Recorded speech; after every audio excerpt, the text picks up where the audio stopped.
Quand la nuit s'installe, que le calme enveloppe tout, il reste une attente silencieuse dans ton cœur, souvent sans mots.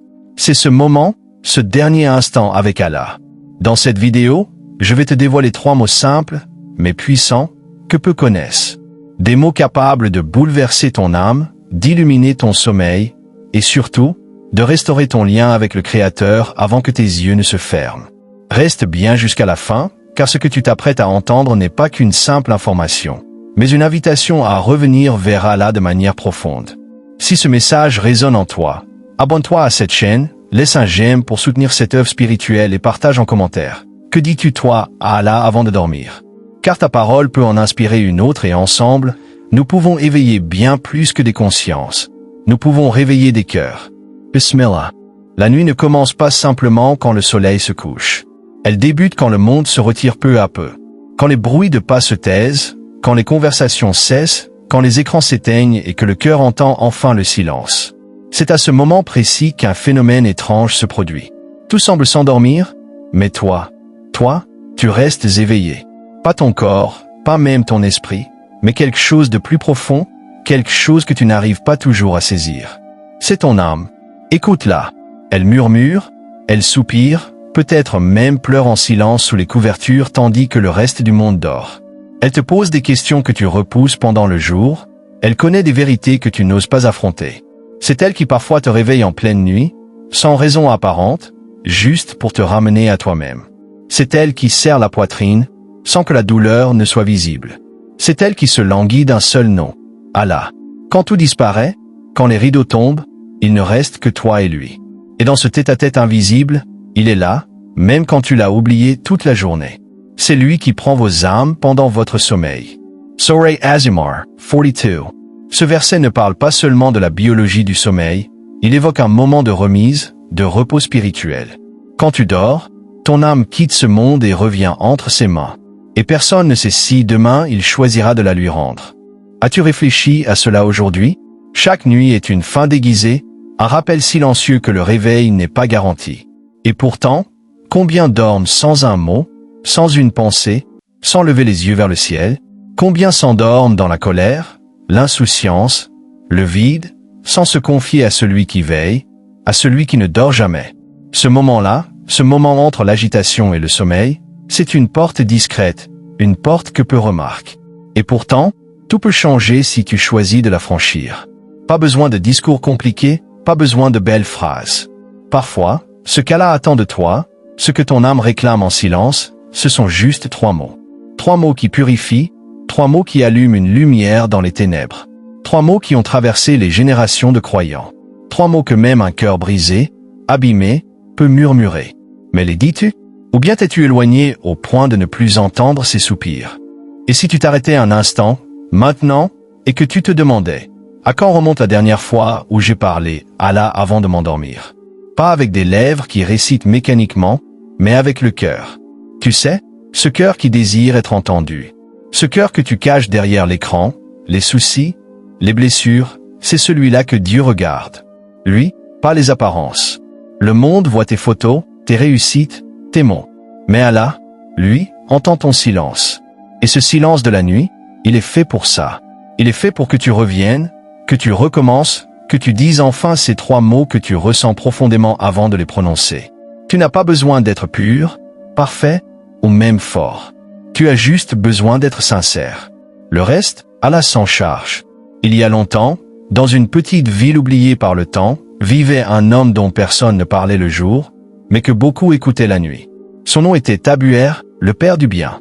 Personne ne savait vraiment son âge, mais il semblait avoir traversé des tempêtes et des saisons, portant des joies et des douleurs sans jamais se plaindre. Il vivait seul, dans une maison modeste en terre, à la lisière du désert. Il n'avait ni richesse, ni titre, ni renommée. Pourtant, dans ses yeux, il y avait quelque chose que les autres n'avaient pas, une lumière. Ce n'était pas une lumière visible, mais ceux qui l'approchaient ressentaient une paix étrange, presque surnaturelle, lorsqu'ils restaient près de lui. Une paix silencieuse, comme celle que tu ressens quand tu écoutes le vent dans le désert la nuit ou quand ton cœur se tait enfin. Mais ce qui frappait le plus, c'était son habitude chaque nuit. Après ICHA, une fois que tout le monde dormait, il ne dormait pas tout de suite. Il s'isolait, dans le silence de la nuit, et là, il murmurait à Allah. Pas de grandes paroles, pas de longues prières, juste des mots simples, mais sincères. Un moment de vérité entre lui et son Seigneur. Une vérité que seul Allah entend. Abu'er ne cherchait pas à être vu, il cherchait juste à être entendu par celui qui ne dort jamais. Il restait longtemps assis, seul dans un coin sombre de sa maison. Aucun tapis luxueux, aucune lampe dorée. Juste lui, un vieux bol d'eau et un regard tourné vers le ciel.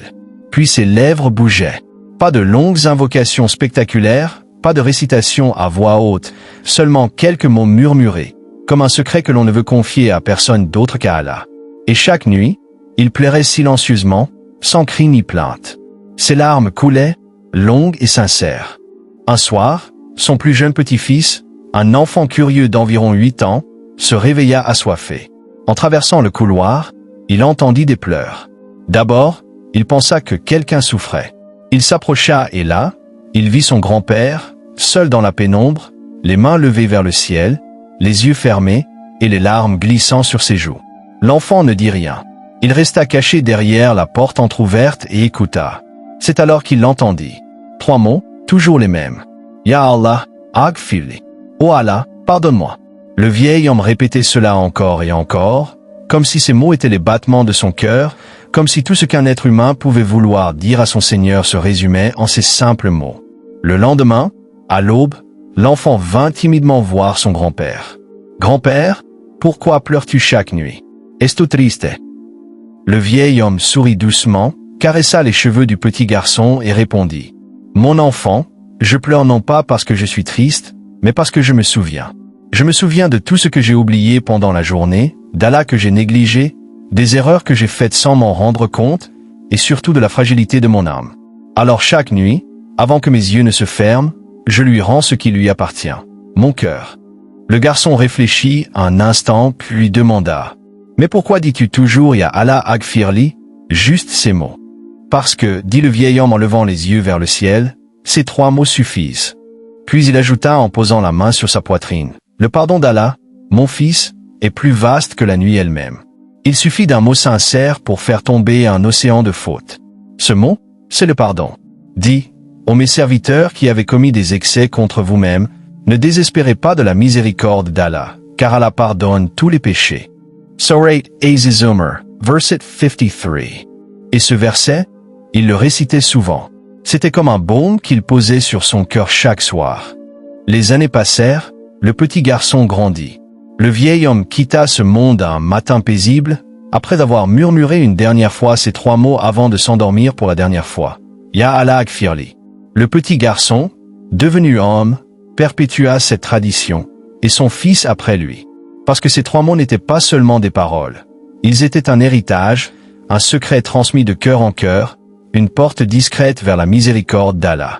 Toi qui écoutes ces mots aujourd'hui, as-tu déjà dit sincèrement Ya Allah aghfirli? Pas pour réciter, pas pour paraître pieux, mais pour revenir. Revenir d'un éloignement que toi seul connais. Revenir avec un cœur qui a vu la poussière du monde, mais qui désire être lavé. Le prophète, que la paix soit sur lui, disait, « Par Allah, je demande pardon à Allah et je me repens à lui plus de 70 fois par jour. » Rapporté par Al-Bukhari. Et pourtant, lui, le pur, le bien-aimé d'Allah, demandait pardon 70 fois par jour. Et nous, combien de nuits passons-nous sans prononcer un seul Ya Allah? Combien de cœurs s'endorment lourds, alors qu'il suffirait de 3 mots pour les alléger? Pourquoi ces mots peuvent tout changer? 3 mots, Ya Allah aghfirli, semblent si simples, si courts qu'ils peuvent être prononcés en une respiration. Et pourtant, dans le monde invisible, ils ont le poids d'une montagne.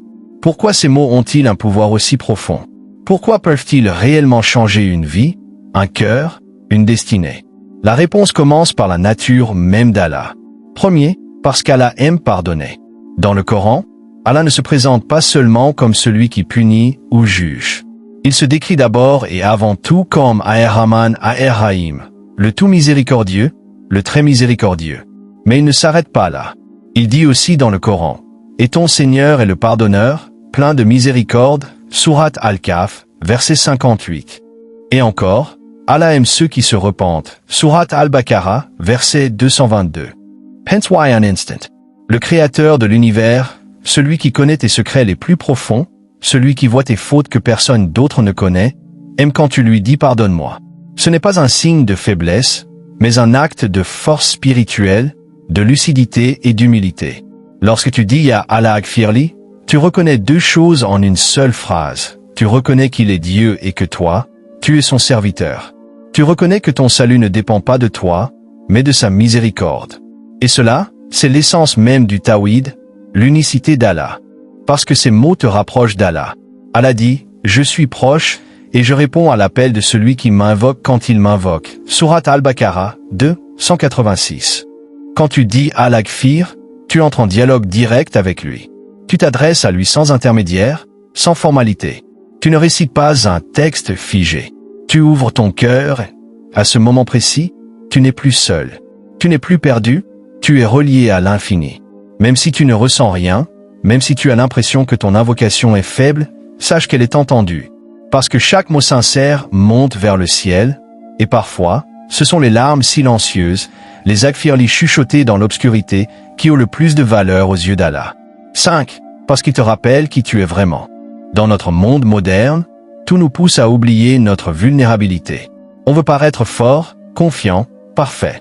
Mais la réalité, c'est que nous sommes faibles, égarés parfois et terriblement dépendants d'Allah. Dire Ya Allah Akfirli, c'est accepter d'être humain, c'est redevenir vrai. C'est descendre de l'illusion de la maîtrise et se remettre entre les mains de celui qui contrôle tout. Et il n'y a rien de plus puissant que cette humilité spirituelle. Voilà pourquoi ces mots peuvent tout changer. Pas parce qu'ils sont magiques, mais parce qu'ils sont sincères. Parce qu'ils réveillent en toi ce qui dort depuis trop longtemps et parce qu'ils t'ouvrent la porte d'un amour divin qui n'attendait qu'un mot pour se déverser sur toi. 6. L'oubli quotidien est la chance de chaque nuit. La journée défile comme un souffle. Tu te lèves, tu cours, tu vis ou du moins, tu essaies. Les notifications, les visages, les bruits, les attentes. On te demande d'être là, d'être fort, d'être efficace. Tu te débats entre ce que tu dois faire et ce que ton âme appelle en silence. Mais dans tout cela, tu oublies. Pas volontairement, pas par malice, simplement parce que tu es humain. Tu oublies que tu as un cœur. Tu oublies qu'il a besoin d'être nourri, tout comme ton corps. Tu oublies qu'il n'est pas seulement fait de chair, mais aussi de lumière. Et surtout, tu oublies Allah. Pas parce que tu le renies, non, mais parce que le tumulte de la vie étouffe la voix douce de la foi. Parce que ton esprit est occupé à survivre et non à s'élever. Mais Allah, lui, ne t'oublie jamais. Et chaque soir, quand le monde se calme, quand les murs se taisent, quand la lune s'élève silencieusement, Allah te tend une clé. C'est la nuit. Une simple nuit, apparemment pleine d'obscurité, mais remplie de lumière pour celui qui la cherche.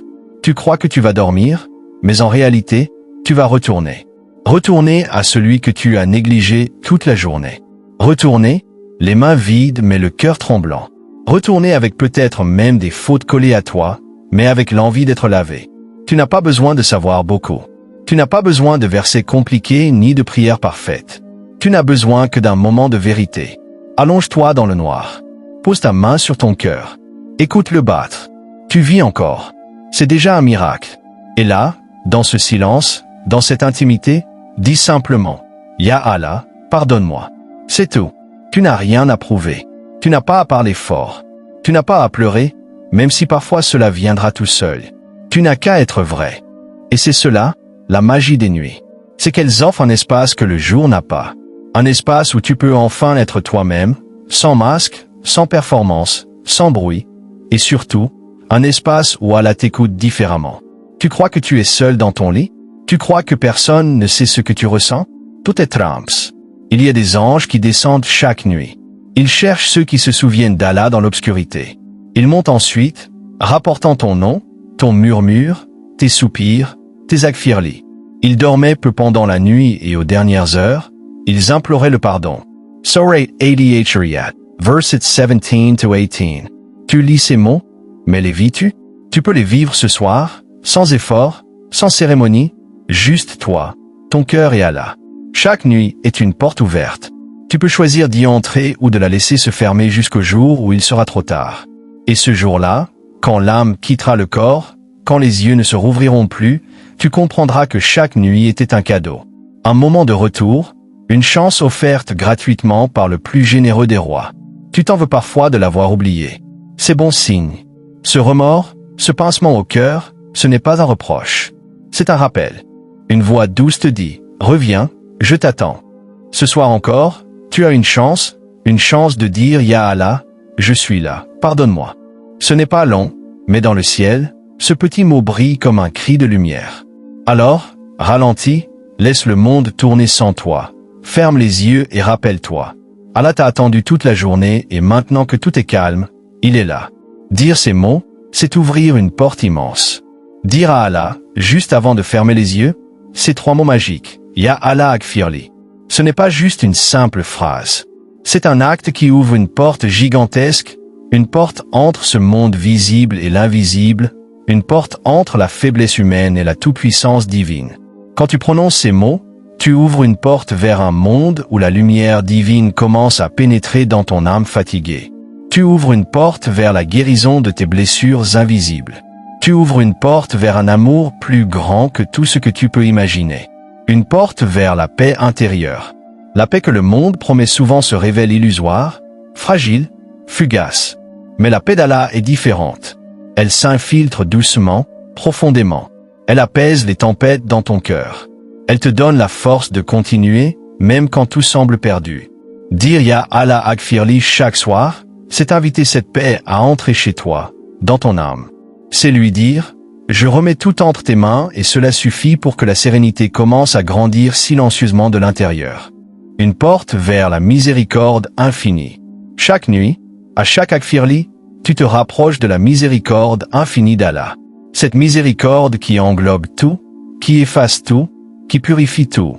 Rappelle-toi, ma miséricorde prévaut sur ma colère, a dit Allah dans un hadith Qudsi. C'est cette miséricorde qui t'attend, qui attend ta parole, ton humble demande, ta sincérité, même fragile. Ne doute jamais que ces mots atteignent le cœur d'Allah, car il est celui qui entend au-delà du son, qui voit au-delà de la forme. Une porte vers la renaissance spirituelle. Dire ces mots, c'est aussi dire à Allah que tu souhaites renaître. Renaître de tes erreurs, renaître de tes regrets. Renaître pour mieux le servir, pour mieux t'élever. Le prophète, paix et bénédiction sur lui, nous a montré qu'à chaque jour, une nouvelle vie nous est offerte. Chaque nuit, chaque Akfirli est une nouvelle chance, un nouveau départ. Ne laisse pas cette porte se refermer sans en avoir pleinement profité. Le monde cherche souvent à séparer, à isoler, à fragmenter. Mais avec ces mots, tu tisses un lien unique et profond avec ton Créateur. Ce lien dépasse le temps et l'espace. Il fait de toi un enfant du ciel, un ami proche d'Allah. Et cette proximité est la plus belle des richesses, la source de toute lumière. Souviens-toi toujours que lorsque tu prononces ces mots, tu n'es jamais seul. Car Allah est avec toi. Les anges sont à tes côtés et les bénédictions descendent doucement. Même si ta vie semble parfois être un désert, cette porte ouverte est une oasis. Un refuge où tu peux déposer tes fardeaux et retrouver la force. Pour finir, je t'invite à faire de ces 3 mots ton rituel nocturne. Avant de dormir, dis-les avec ton cœur, même si ta voix est faible, même si tu ressens une hésitation. Car ce petit geste est un pas immense vers la lumière. Et si cette vidéo t'a touché, abonne-toi à la chaîne pour ne rien manquer. Laisse un j'aime pour soutenir cette mission de lumière et partage en commentaire ce que ces mots signifient pour toi. Ton partage peut aussi être la clé d'ouverture pour quelqu'un d'autre. Que chaque nuit soit une invitation douce à revenir à Allah et que chaque aurore soit un nouveau souffle d'espoir. Car avec lui, tout est possible. Souviens-toi toujours que lorsque tu prononces ces mots, tu n'es jamais seul. Car Allah est avec toi. Les anges sont à tes côtés et les bénédictions descendent doucement. Même si ta vie semble parfois être un désert, cette porte ouverte est une oasis. Un refuge où tu peux déposer tes fardeaux et retrouver la force. Pour finir, je t'invite à faire de ces 3 mots ton rituel nocturne. Avant de dormir, dis-les avec ton cœur, même si ta voix est faible, même si tu ressens une hésitation. Car ce petit geste est un pas immense vers la lumière. Et si cette vidéo t'a touché, abonne-toi à la chaîne pour ne rien manquer. Laisse un j'aime pour soutenir cette mission de lumière et partage en commentaire ce que ces mots signifient pour toi. Ton partage peut aussi être la clé d'ouverture pour quelqu'un d'autre. Que chaque nuit soit une invitation douce à revenir à Allah et que chaque aurore soit un nouveau souffle d'espoir. Car avec lui, Tout est possible.